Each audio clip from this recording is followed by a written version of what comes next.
daraja waɗansu suna son su ji min haƙi na wai kuma ba kaɗan ba.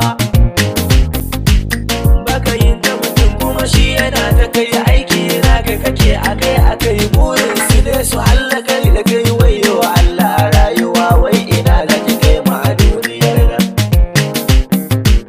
Rayuwa ta nisan nake abu na aiki na nake ba dare da rana ni da jama'a sai nuna kauna amma wasu na so su kar da Allah tsare da shari na dare da rana. Rayuwa ta waruwa na da kowa waka ta nake yi ta nuna baiwa waɗansu suna so su binni yawa Allah ta tsare da sharin mutane kala da kala ba iri daban ba. Kullum safiya ta yi zane meke na je na burush baki na wanke na je gun mama uba na take na je in gaishe da iyaye albarka suke samun a kullum. Bayan na fito in zana aiki na hau hanya ta ina ta shauki na